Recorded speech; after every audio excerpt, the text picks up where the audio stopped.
আন্তর্জাতিক গণতন্ত্র দিবস উপলক্ষে বিএনপি আয়োজিত আজকের এই সমাবেশের সম্মানিত সভাপতি, বিএনপির সংগ্রামী মহাসচিব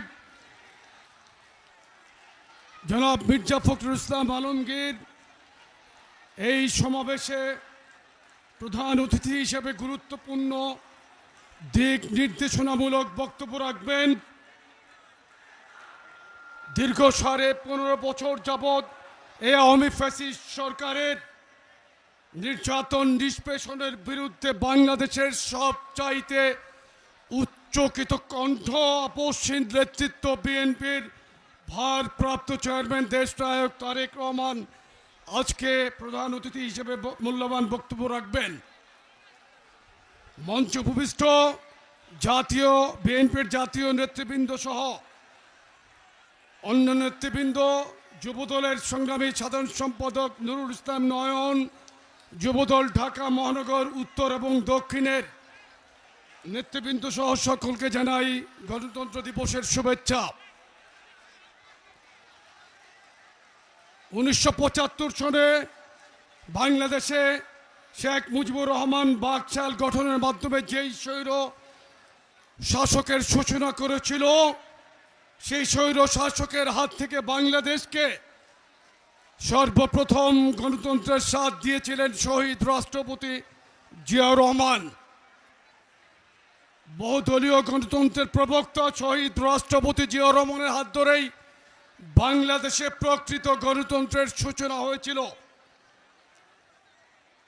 ঘটনা পরম্পরায় বাংলাদেশে বহুবার এই গণতন্ত্র ক্ষত বিক্ষত হয়েছে। স্বৈরাচারী এরশাদ সরকারের 9 বছরের শাসনামল ছিল গণতন্ত্র ক্ষত বিক্ষত হওয়ার আরেকটি ধাপ। দেশনেত্রী বেগম খালেদা জিয়ার আপসহীন নেতৃত্বে বাংলাদেশে স্বৈরাচারী এরশাদ সরকারের পতন হয়েছিল। এরপরে আবার ফ্যাসিস্ট হাসিনা সরকারের স্বৈরাচারের আমল। বিগত 17.5 বছর যাবৎ আমরা বাংলাদেশে নিষ্পেষিত, নির্যাতিত।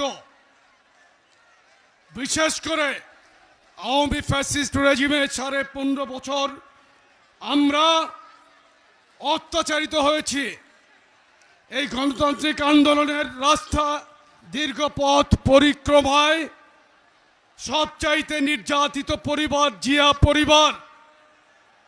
দেশনেত্রী বেগম খালেদা জিয়া বাংলাদেশের 3 বারের সাবেক প্রধানমন্ত্রী, বিএনপি চেয়ারপারসন। উনি একটি মিথ্যা মামলায় অন্যায়ভাবে প্রায় 6 বছর জেলবন্দি, কারাবন্দি ছিলেন। বিএনপির ভারপ্রাপ্ত চেয়ারম্যান দেশনায়ক তারেক রহমানকে মঈনুদ্দিন ফখরুদ্দিনের সরকার অন্যায়ভাবে গ্রেফতার করে তার উপর যে নির্যাতন নিষ্পেষণ চালিয়েছিল, বাংলাদেশের ইতিহাসে তা বিরল ঘটনা। এই ধরনের নির্যাতন প্রতিনিয়তই বিএনপি নেতা কর্মীদের উপর হয়েছে। হত্যা, গুম, নির্যাতনের কোনো শেষ ছিল না। এই 15.5 বছর আমরা গণতান্ত্রিক আন্দোলন করতে গিয়ে নির্যাতনের শিকার হয়েছি। আমাদের নেতা কর্মী গুম হয়েছে। উল্লেখযোগ্য গুম হয়েছিল ছাত্রদলের সাবেক সফল সাধারণ সম্পাদক ইলিয়াস আলী চৌধুরী, ঢাকার সাবেক কাউন্সিলর চৌধুরী আলম সহ অনেক অসংখ্য নেতাকর্মী। এই স্টেজে এমন কোনো নেতা নেই যাদের নামে কোনো মামলা নাই, যারা কারাবন্দী ছিল না। এই নির্যাতনের মাত্রা, এত নির্যাতন ছিল। এই নির্যাতনের মধ্যেও বিএনপি কিন্তু কখনোই রাজপথ ছাড়ে নাই। আন্দোলনের জন্য, এই হাসিনা বিরোধী আন্দোলন থেকে একদিনের জন্য বিএনপি কিন্তু রাজপথ থেকে সরে যায় নাই। 15.5 বছরের আন্দোলনের ধারাবাহিকতায় বাংলাদেশ থেকে ফ্যাসিস্ট সরকারের পতন হয়েছে।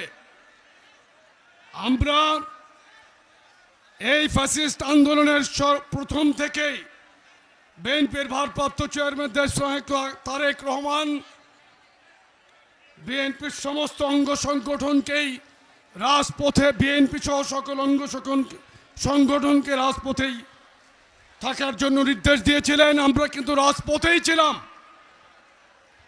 এমন আন্দোলনের একটি পর্যায়ে উনি সমস্ত রাজনৈতিক দলকে এক দফা দাবিতে রাজপথে থাকার আহ্বান জানিয়েছিলেন। সুতরাং এই আন্দোলনে বিএনপির কি ভূমিকা ছিল গণতান্ত্রিক বাংলাদেশ বিনির্মাণে আপনারা সকলেই, বাংলাদেশের মানুষ কিন্তু জানে।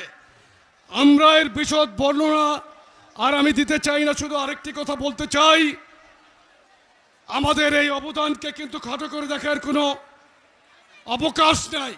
দেশনায়ক তারেক রহমানের নেতৃত্বে বাংলাদেশে গণতান্ত্রিক যে আন্দোলন শুরু হয়েছিল তা এখনো চলমান আছে। আমি মনে করি আগামী সুষ্ঠু নির্বাচনের মাধ্যমে গণতান্ত্রিক সরকার গঠন না হওয়া পর্যন্ত ইনশাল্লাহ আমরা রাজপথে আছি।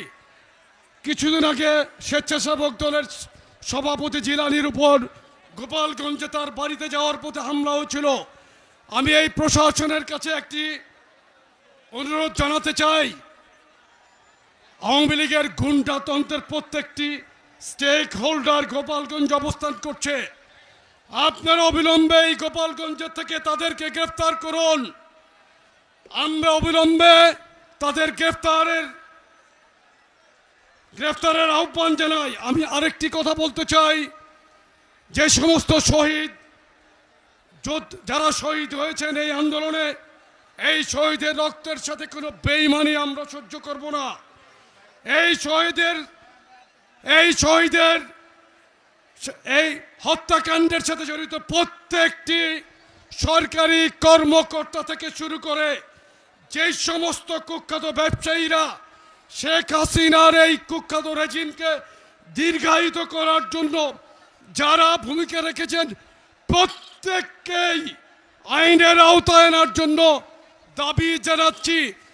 এবং সাংবাদিক সহ নির্যাতিত, বিশেষ করে সাগররণী হত্যাকাণ্ডের সাথে যারা জড়িত, তাদেরকেও অবিলম্বে গ্রেফতারের আহ্বান জানাচ্ছি। গণতান্ত্রিক বাংলাদেশ বিনির্মাণের আমরা দেশনায়ক তারেক রহমানের নেতৃত্বে বাংলাদেশের রাজপথে আছি, থাকব ইনশাল্লাহ। সকলকে ধন্যবাদ জানিয়ে আমি আমার বক্তব্য শেষ করছি। শহীদ রাষ্ট্রপতি জিয়াউর রহমান অমর হোক, দেশ নেত্রী বেগম খালেদা জিয়া জিন্দাবাদ, বাংলাদেশের প্রাণ তারেক রহমান জিন্দাবাদ। সকলকে ধন্যবাদ। মানিকগঞ্জ জেলা বিএনপির সংগ্রামী সভাপতি আফরোজা খান আমৃতা, আপনাকে মঞ্চে আসার জন্য অনুরোধ করছি। প্রিয় নেতৃবৃন্দ, আমাদের ভারপ্রাপ্ত চেয়ারম্যান জনাব তারেক রহমান বক্তব্য রাখবেন। যারা বক্তব্য দিচ্ছেন তাদের বক্তব্যের সময় 2 মিনিট, আপনারা সময়ের দিকে লক্ষ্য করবেন। এই পর্যায়ে বক্তব্য নিয়ে আসবেন ঢাকা মহানগর দক্ষিণ বিএনপির সংগ্রামী আহ্বায়ক, বারবার কারা নির্যাতিত নেতা, যিনি ছাত্র দলের নেতৃত্ব দিয়েছেন, যুব দলের নেতৃত্ব দিয়েছেন, এখন বিএনপির নেতৃত্ব দিচ্ছেন, জনাব রফিকুল আলম মজনু আপনাদের মধ্যে বক্তব্য নিয়ে আসছেন।